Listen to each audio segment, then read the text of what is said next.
Hello, welcome to my YouTube channel. I'm Lezezo GH, also known in other circles as Leslie Nitete Anna. I'm a teacher, an entrepreneur, and entertainer. For today, I'm going to talk about the issue between the Achimota school and the Rastafarian students who were not admitted, and therefore they had to go to the court to trash issues out. I'm going to talk about the outcome of it, which the Achimota school people, the board of governors, were interested in appealing. So whether they've made a right decision or a wrong decision, or morally right or morally wrong, I do not want to talk about it. All I'm going to do is talk about the philosophical underpinnings which everybody has to consider and draw a better conclusion for future sakes. Thank you.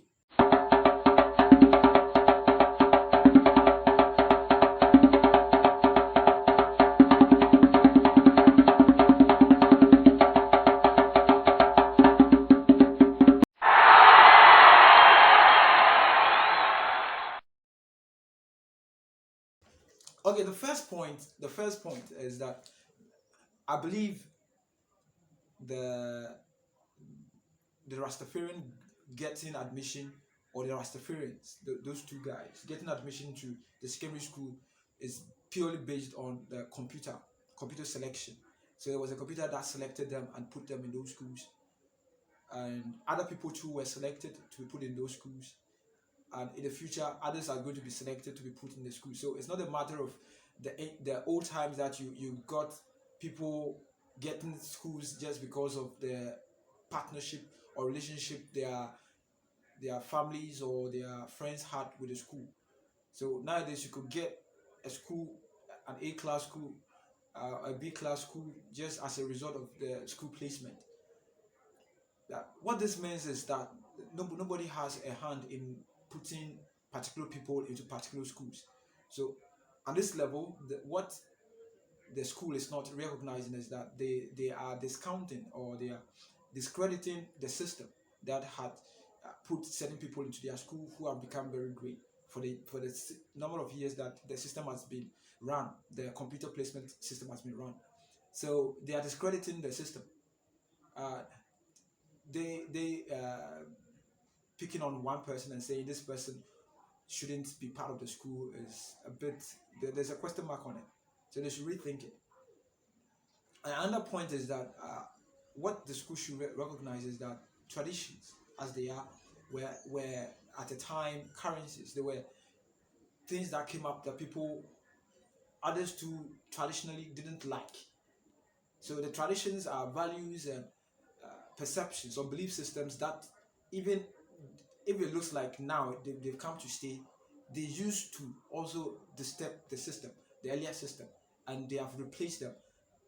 The tradition, however, is, I could even imagine that certain group of people were going to the school until Ghanaians or black Africans were admitted into the school, or other Africans were admitted into school. So the system has been changing for a time, and the tradition is not going to be there forever. They shouldn't assume their system is robust and is going to be the same way forever. It's not going to be changed by a single person.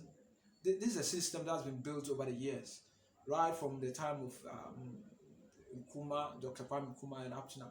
Even before Dr. Kwame Nkrumah, the school had been there, and it had its supporters, it had its values. So it's not a case that one person will come in and will just uh, pull it all down. It's never possible. Then the third point is that a system that is wholesome, a system that is strong, a system that has been producing over the years great people and great personalities into the country, and they are making strides. Such a system should be very comfortable with a new person coming in. Come on, the system is more formidable than the one person coming in. Is it that when the person comes in, it means that more others are going to come in? Well, more others coming in is not even the prerogative of the school to cut it or to sieve it, because the computer placement is in place. Unless that system too is changed, then of course you get the kind of people you want in your school. Somebody cannot be chosen, and the person will be very proud and very proud of his or her success, come to the school and will be told, look, you don't belong here. It's the kind of disappointment, and it will make the person feel very bad of himself. Even it will kill his self-confidence. So they should look at that again. Finally, finally, the last point I would like to put across is that what they should know is that the school, like I said, is a good school, and as long as it's a good school, it will attract every kind of person. Um, I don't believe people enter into school hoping to do something very, very bad, hoping to destroy the school with their personality. No, I'm very sure people join schools so that join senior high school, secondary school, university, so that they themselves will be changed. They themselves will become very good persons.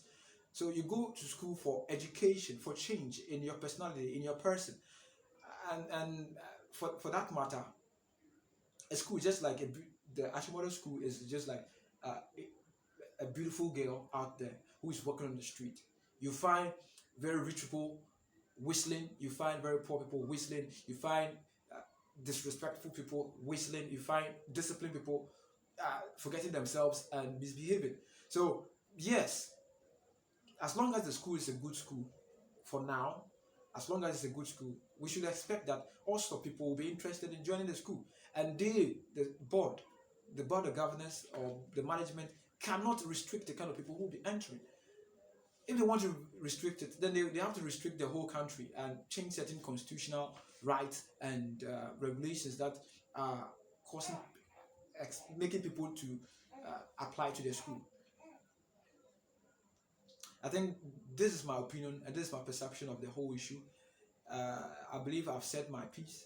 Well, at the end, I'll say that anyhow, whether they admit the students or they don't admit the students, they are not morally wrong or morally right.